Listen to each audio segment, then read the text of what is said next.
Hi everyone, my name is Yuri Ino and I am your tutor today for this video.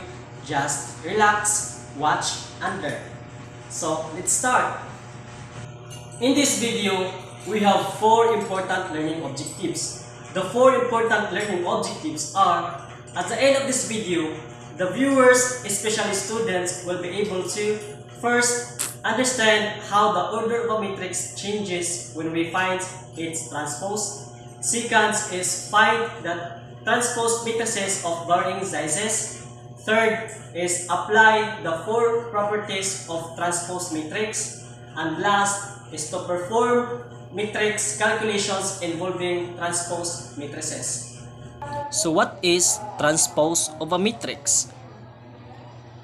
The transpose of a matrix is found by interchanging its rows into columns or columns into rows. The transpose of the matrix is denoted by using the letter T in the superscript of the given matrix. According to the definitions of transpose matrix, in finding the transpose of a matrix, we just simply interchanging the rows into columns or vice versa. But before that, we just define first or determine first which is the rows and the column part of a matrix. So we have here a given matrix A. So matrix A is equal to 3, 2, 1, 0, 5, 2, and 1, 4, 3. Remember that a row is in horizontal form while the column is in vertical form. So as you can see in the given, the 3, 2, 1, 0, 5, 2, and 1, 4, 3 form a horizontal. So of course this is our rows. So while our column is the 3, 0, 1, 2, 5, and 4, and 1, 2, and 3. This is our column since it formed vertical. So now, let's just find out or find the transpose of a matrix A. By the way, the transpose of a matrix is defined as letter T or dash in the superscript of the given matrix. So the transpose of a matrix A is equal to A raised to the power of T, or A dash is equal to the transpose. So interchange the rows into columns or columns into rows. So 3 to 1 from rows, so it become column. So 3 to 1 from rows into column. So 3, 3 to 1. And the 0, 5, 2 from column into from rows into column. So 0, 5, 2, 0, 5, and 2. And last is 1, 4, 3. So 1, 4, 3. This is our transpose of a matrix A.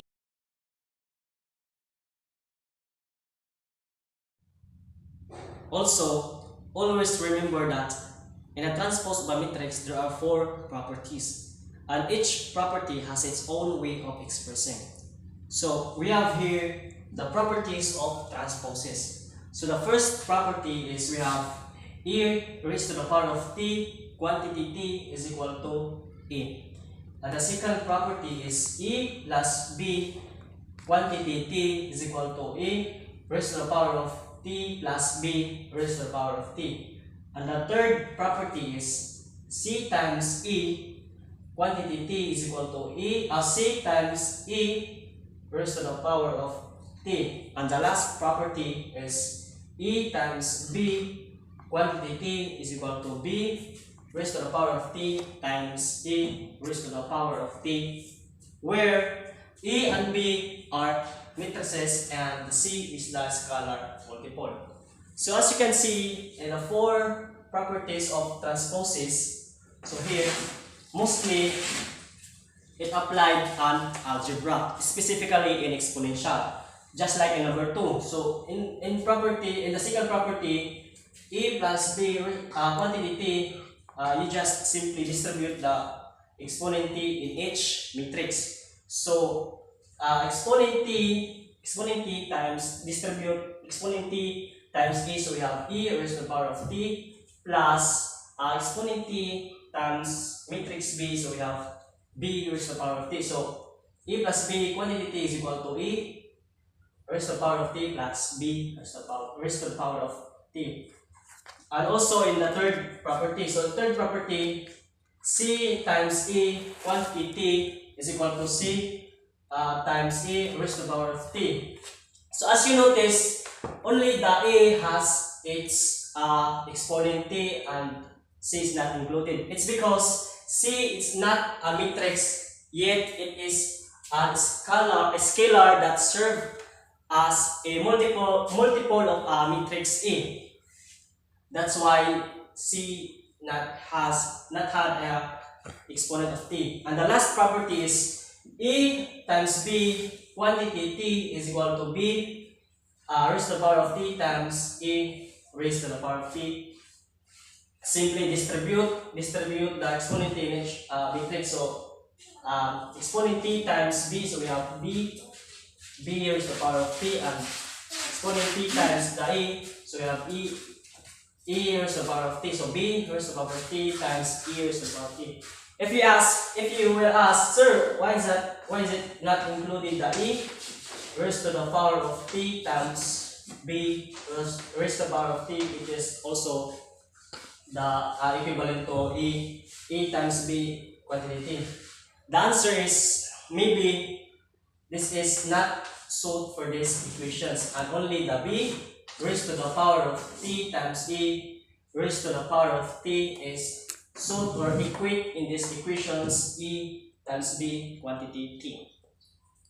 And later on, we're gonna do an applications of matrix calculations involving transpose matrices, and also we will prove the four properties if these four properties are true or reliable by providing such examples. So now let us practice in matrix calculations involving transpose matrices, and also let us find or prove the four properties of a transpose matrix. So we have here a first example. So we have a given matrix A. So A is equal to 2, 3, 5, 1, 3, 4. Then find the transpose of a matrix A, or denoted as A raised to the power of t, and also find the A raised to the power of t quantity t. So first we're gonna solve the A raised to the power of t, or the transpose A. So we have A raised to the power of t is equal to, so from the given, let's interchange the rows into columns, or vice versa, from columns into rows. So we have A raised to the power of t is equal to, from rows into columns, so we have 2, 3, 5. So 2, 3, and 5. And 1, 3, 4 from rows into columns. So 1, 3, and 4. So this is our transpose by matrix A, or A raised to the power of t. So next, we're gonna solve the A raised to the power of t quantity. So since we have the value of E raised to the power of t, or the transpose of E, so we're just interchange the increase of the given A raised to the power of t. So we have A raised to the power of t quantity t is equal to interchange. So from rows into columns, or from column into rows. So we have 2, 3, 1. So from rows into columns, so 2, 1, and 3, 3 from rows into columns. So 3 and 3, and 5, 4. So 5, 4. So this is our A raised to the power of t quantity t. So as you can see, or as you notice, the value of E and the value of A raised to the power of t quantity t are the same. 2, 3, 5, and 1, 3, 4. So same size and same increase. So therefore, A raised to the power of t quantity t is equal to A. So they are equal. So it means that the first property of transpose matrix is true or reliable, since we find out that they are equal. So our second examples, we have here a given matrix A and matrix B. Our matrix A is equal to 1, 0, and 2. And our matrix B is equal to 3, negative 2, and 0. Then find the E raised to the power of t plus B raised to the power of t, and also find E plus B quantity t. So first, we're gonna solve the E raised to the power of t plus B raised to the power of t. And first thing we'll do, or first step that we will do is just we will find the transpose of the given matrix E and the transpose of the given matrix B, and then add the two matrices. So our E raised to the power of t or E transpose is equal to interchange the given matrix E from rows to columns or vice versa. So 1, 0, 2 from rows into columns. So 1, 0, and 2. And our B transpose or B raised to the power of t interchange the given matrix B, which is equal to from rows to columns. So 3, negative 2, and 0. So since we have the value of the transpose E and the transpose B, so now we can add the two matrices. But before that, let's find or let's determine first the size of the two matrices. So the size of the matrix transpose A matrix is 3 by 1, since we have 3 rows and first column. And the size of the B transpose is equal to also 3 by 1, because we have 3 rows and first column. And remember that in the rows of the additions matrix or matrix additions, you can only add the two matrices if the two matrices have the same size. So here in the E transpose and B transpose have the same size, which is 3 by 1. So we can say that we can add these two matrices by adding its corresponding matrix. So let's add E raised to the power of t plus B raised to the power of t. So we have 1 plus 3, so we have 4, and 0 plus negative 2, so we have negative 2, and 2 plus 0, so we have 2. So now this is the value of our E raised to the power of t plus B raised to the power of t, which is equal to 4, negative 2, and positive 2. So next is we're gonna solve the E plus B quantity t. First thing we will do is just we will solve first the inside parenthesis, which is E plus B. So we will add first the matrix A plus matrix B, and then we will get its transpose. So let's add first the matrix A and matrix B. So in the rows of multiplications matrix or matrix additions rather, you can just only add the two matrices if they have the same size. So the size of matrix A, so we have 1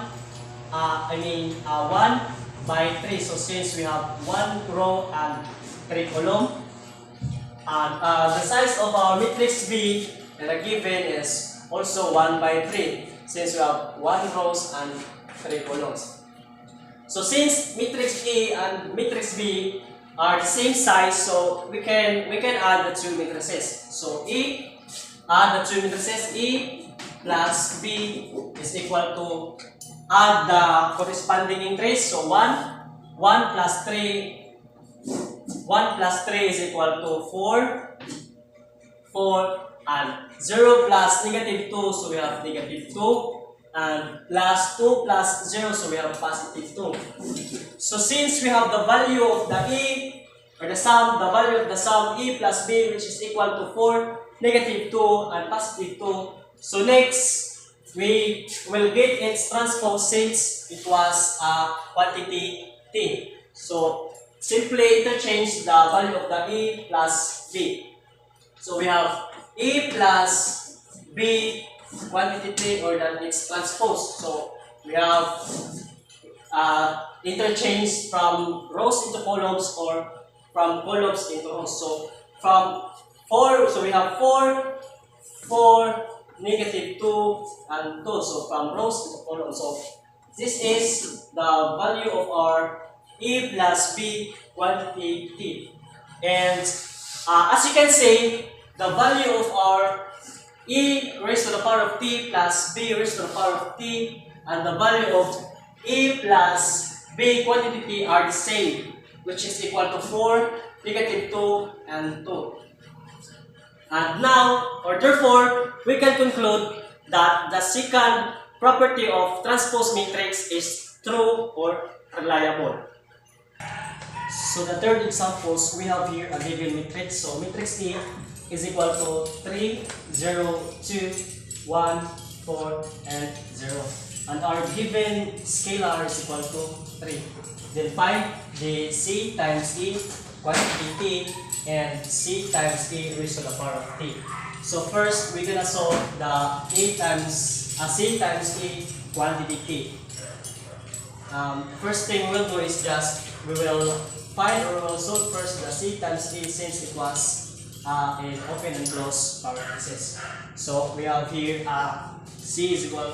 So since our C is equal to 3, so 3E is equal to just simply multiply the 3 in each increase. So 3 times 3, so we have 9, and 3 times 0, so we have 0. 3 times 2 is equal to 6, and 3 times 1, so we have 3. 3 times 4, so we have 12, and 3 times 0 is equal to 0. So since we have the value of 3e, so next is we just get its transpose.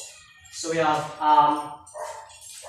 3e or CE is equal CE quantity T is equal to, so since we have the value of 3e, so we just simply interchange the rows into columns or from columns into rows. So interchange the 3e, so we have from rows to columns, so 906. So C times E quantity T is equal to interchange of 9, 0, 6, and 3, 12, and 0.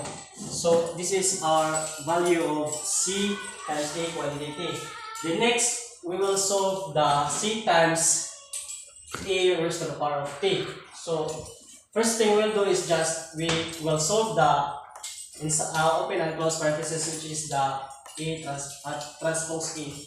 So A raised to the power of T or transpose matrix A is equal to interchange the given matrix, which is the A. So interchange 302 from rows into columns, so it becomes 3, 0, 2, and 1, 4, 1, 4, and 0.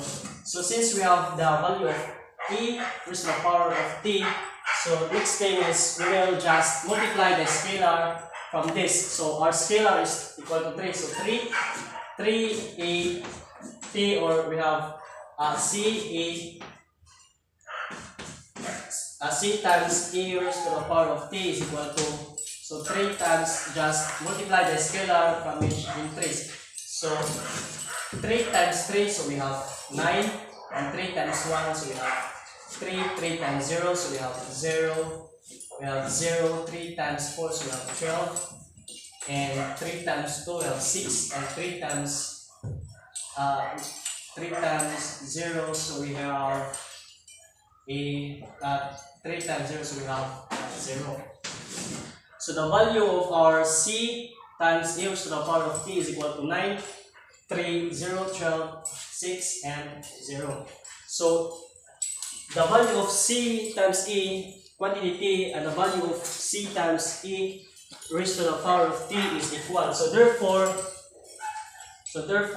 C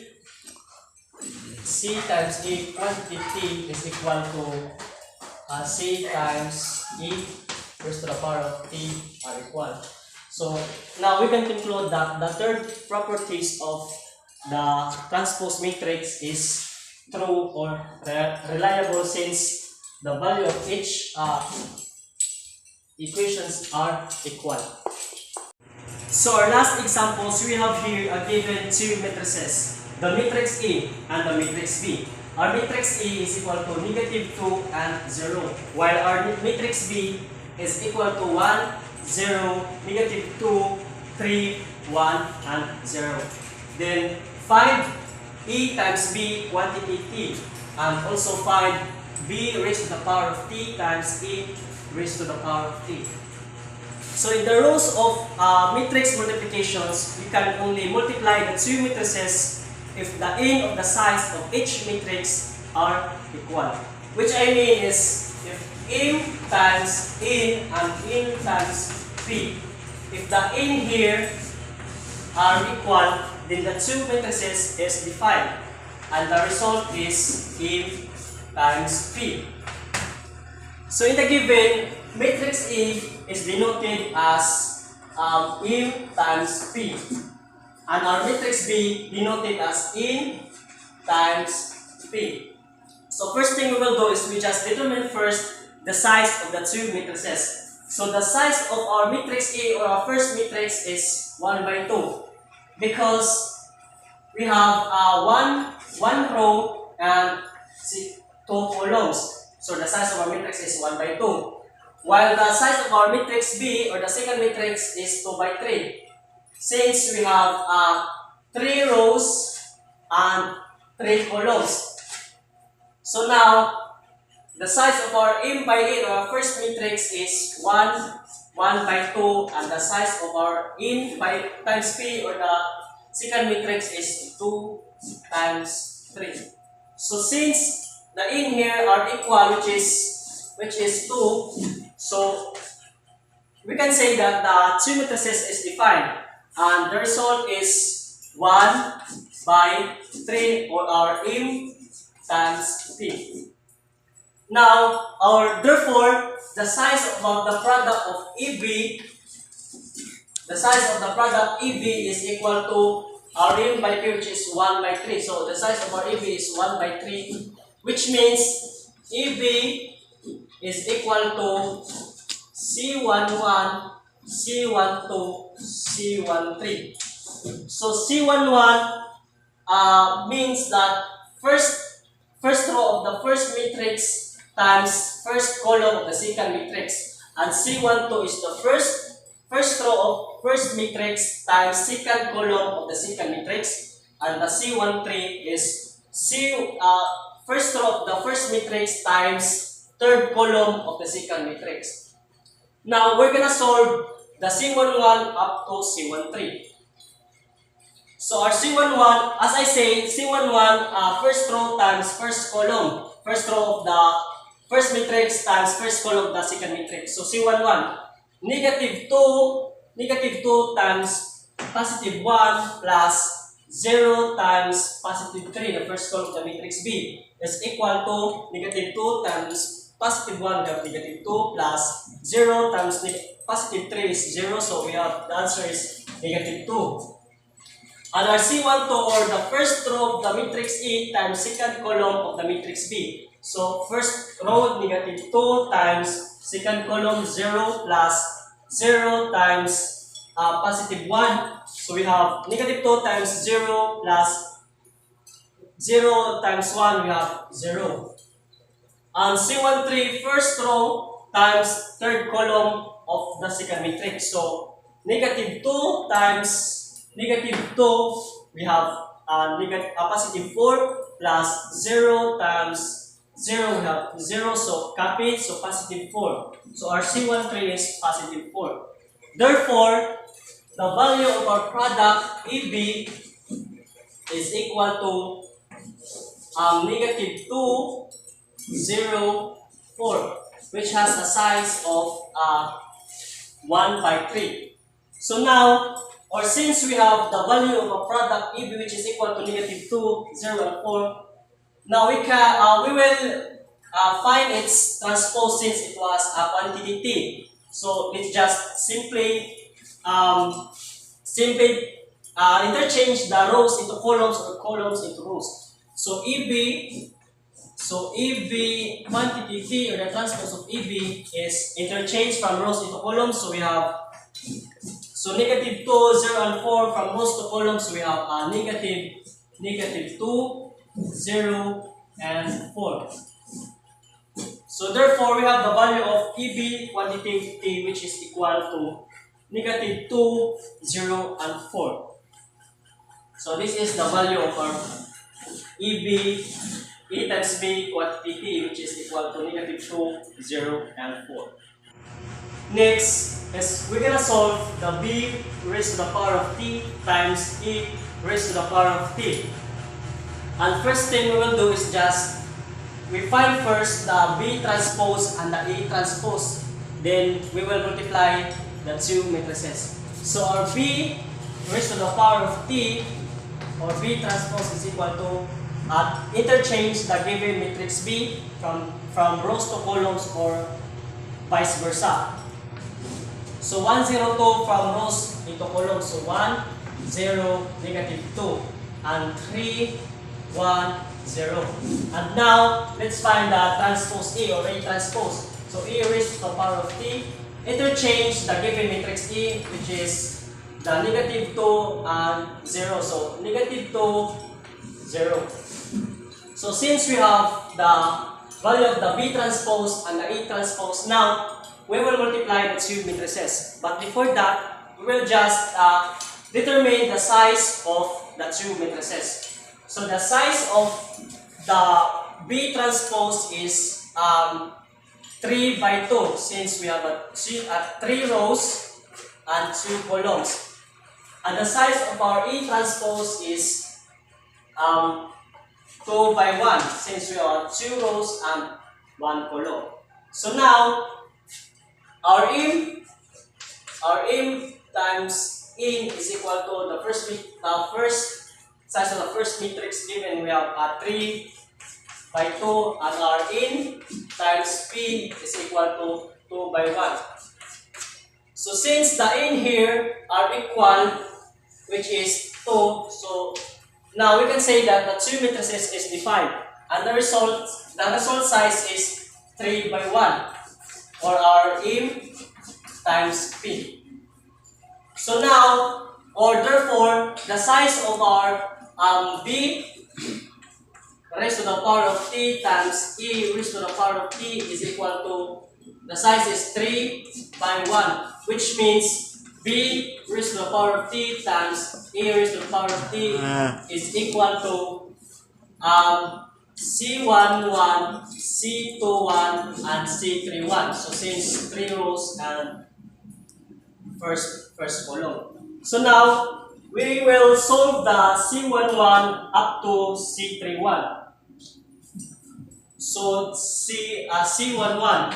So first row of the B transpose matrix times first column of the A transpose matrix. So we have 1 times negative 2 plus 3 times 0. And our C21 is equal to second row, 0 times negative 2 plus 1 times 0. And our C31 is negative 2 times negative 2 plus 0 times 0. So our C11 is equal to 1 times negative 2. We have negative 2 plus 3 times 0 is equal to 0. So we have C11 is equal to negative 2. And our C21 is equal to 0 times negative 2. We have 0 plus 1 times 0 is equal to 0. Then our C21 is equal to 0. And our C31 is equal to negative 2 times negative 2. We have positive 4 plus 0 times 0. So we have 0. So positive 4 plus 0, we have positive 4. So therefore, our B raised to the power of T times A raised to the power of T is equal to negative 2, 0, 4, as it has a size of 3 by 1. So as you notice, the value of our B raised to the power of T times A raised to the power of T, and the value of the A times B quantity T is equal, which is equal to negative 2, 0, and 4. So they are equal. Therefore, we can conclude that the four properties of a transpose matrix is true or reliable.